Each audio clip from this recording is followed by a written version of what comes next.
here to mix it up. The host of the Young Turks, Cenk, and blogger for politicsdaily.com, Matt Lewis.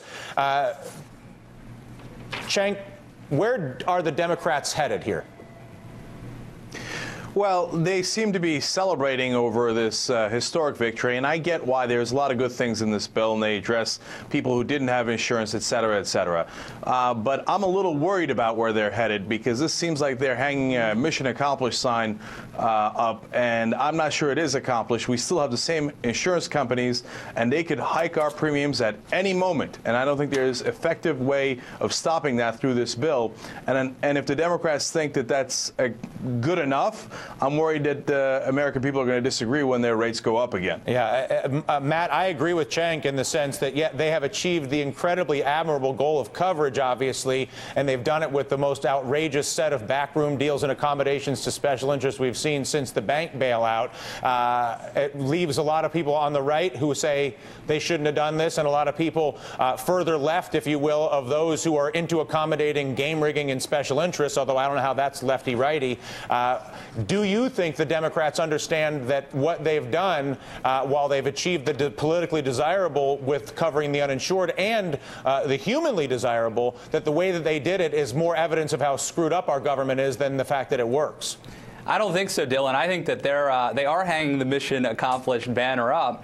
They're just so proud to have accomplished something and to have passed something. And frankly, it's understandable why they are. It took them a year of focusing on this issue, health care, which frankly was not one of the top 2 or 3 issues that the American people care about. The American people, according to polling, care about jobs right now in the economy. So I think they're just happy that they passed something. But you're right. I mean, essentially, the people who should be most happy about this are the insurance companies. We're now mandated by law to buy a product from companies, from insurance companies. Not only mandated, but they also have a monopoly because they've got an antitrust exam. I mean, we all know that. Listen, the big winners, the uninsured, the big winners, drug companies and pharmaceuticals and insurance companies. Thank you, Democrats, and thank you, Republicans, for a pathetic opposition, for refusing to call out Democrats for their obvious catering. America deserves a better ruling party, in my opinion, and a better opposition party to call out a ruling party that does this sort of thing. I want to turn to the closed-door dealings between President Obama and the Israeli Prime Minister Benjamin Netanyahu. Of course, the Prime Minister leaving the White House around 9 p.m. last night after 2 different meetings with the president to discuss the settlements in Jerusalem, East Jerusalem specifically. The U.S. opposes those settlements in a part of the city where Palestinians hope to one day have their capital, the Palestinian section of the city. The White House remains tight-lipped about the details of those meetings, not allowing a single photo of those meetings. When the president holds events and does not allow photographers in, it implies that the president is hiding something, is embarrassed about something. We were very comfortable with the coverage for last night's meeting. There was no coverage. Not everything the president does is for the cameras and for the press. Cenk, why don't you have a crack at that one? I don't think coverage is the issue. Yeah, that's okay. I don't think coverage is the issue at all. If the president wants to do something behind closed doors, that makes perfect sense. There's no problem with that at all. The real issue is how Congress is dealing with this, because Netanyahu, his government basically slapped Joe Biden across the face when he was in Israel and dared him and basically said, what are you going to do about it? I'm going to keep building these settlements, even though you're against that, and you came all the way over here to start the peace talks. And when Netanyahu goes to Congress, what does Congress do? They totally undermine the president. That's the one thing that they were bipartisan on. They undermined our foreign policy and basically telling Netanyahu he has carte blanche to build any settlements he likes, and he can go ahead and ignore our president. It's a terrible idea by the Democrats and Republicans. Do you think that's because Congress is once again catering to the money flow that comes from AIPAC and other funding sources?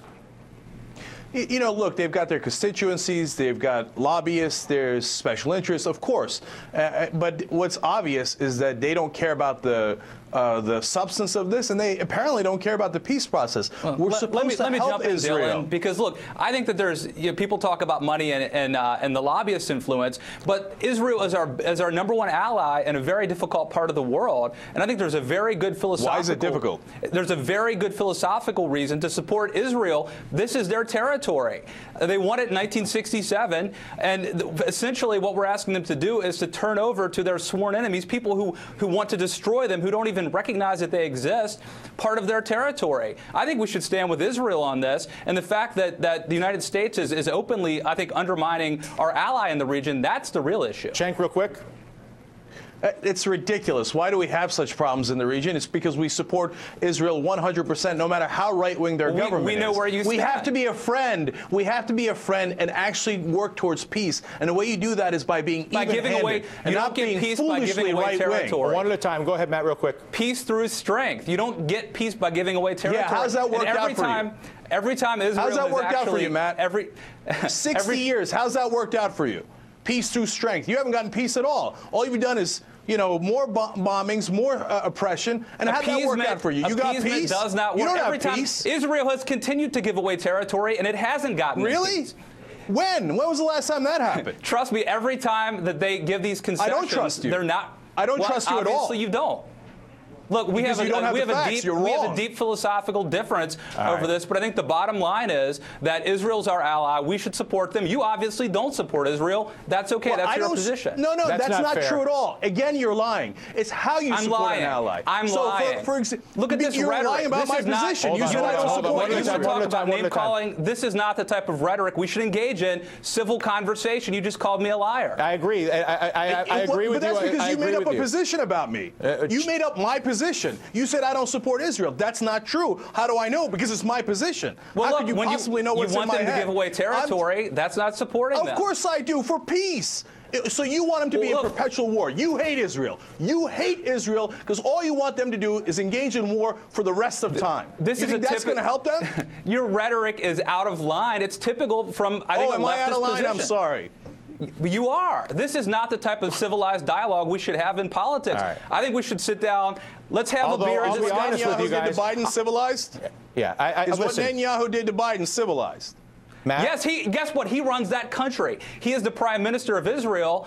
We shouldn't be telling him how to run his country. And we should run our country. We should run our country. And when Congress, imagine if they did that with anyone else, with other allies, whether it's Turkey or Britain or Jordan or Australia. You think that we should go over there and tell Israel they are surrounded by their sworn enemies who want to destroy them, who don't even recognize, do not even recognize their right to exist, and you want them to concede. Turkey's surrounded by sworn enemies. Who cares?